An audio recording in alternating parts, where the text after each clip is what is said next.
Summer 1846. In the Egyptian Hall of the British Museum in London, Austrian inventor Joseph Faber presented to the public a device that was quite strange for the 19th century. Visitors paid 1 shilling each to see Euphonia, a machine capable of reproducing human speech in a dimly lit back room. The mechanism of Faber's machine was located on a table with gilded legs. An artificial woman's head was mounted above the mechanism. Her pretty, yet terrifying face, framed by long curls, had lips made of Indian rubber that moved when the machine made sounds. The machine's design was somewhat reminiscent of an organ. Since the main drive of the machine was a large bellows, the audience could even feel it breathing when it spoke. The performance began with Euphonia saying, "Forgive me for my slow speech.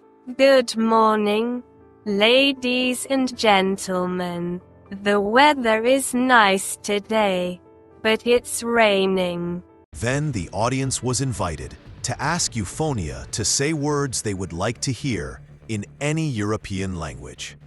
And at the end, Faber's machine even sang the anthem, "God Save the Queen."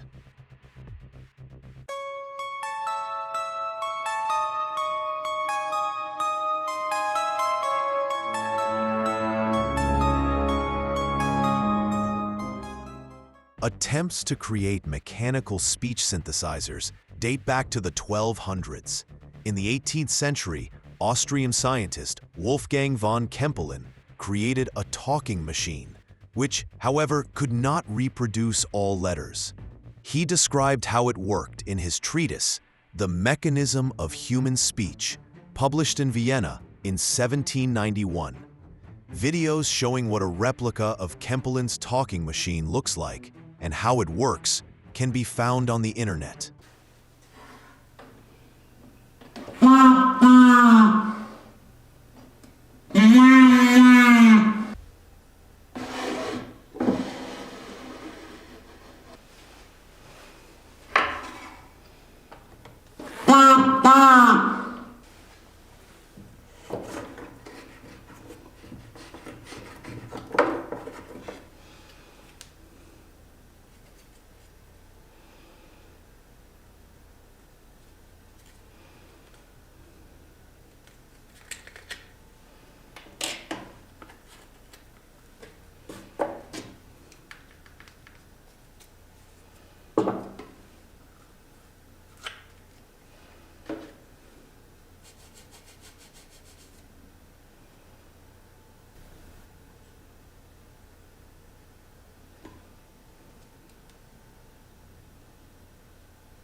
In the 19th century, inspired by Kempelen's work, inventor Joseph Faber devoted almost his entire life to creating his own talking machine. Information about this man is fragmentary and contradictory. It took Faber more than 20 years to build Euphonia. In 1840, he showed it in Vienna, and in 1841, he demonstrated it to the King of Bavaria. However, it did not attract much interest. After that, Joseph Faber took his brainchild to the United States. In 1844, he showed it in New York, and in 1845 in Philadelphia. But there too, it ended in failure. There were, however, those who were interested in Euphonia.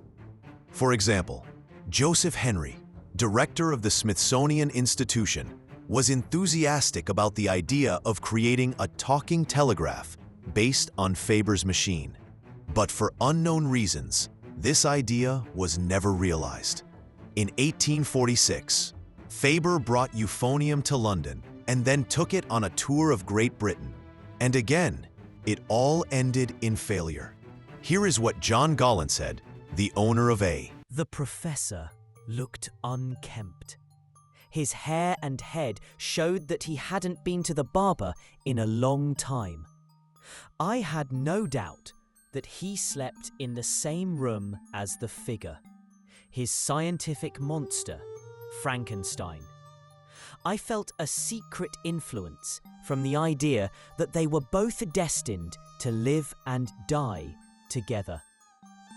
The professor pressed the keys, and the words rang out in a sad, deliberately hoarse, gloomy voice. They sounded as if they were coming from the depths of a damp grave.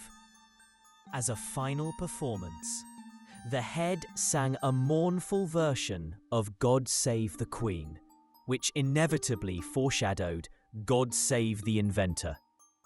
I and the few other visitors slowly crept out of the room, leaving the professor with his one and only treasure, his brainchild of endless labour and immeasurable sorrow.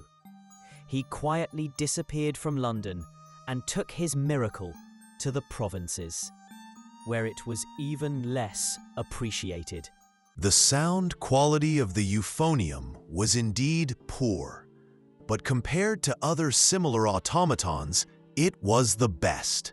From a design perspective, it was a masterpiece that paved the way for the advent of phonographs and telephones.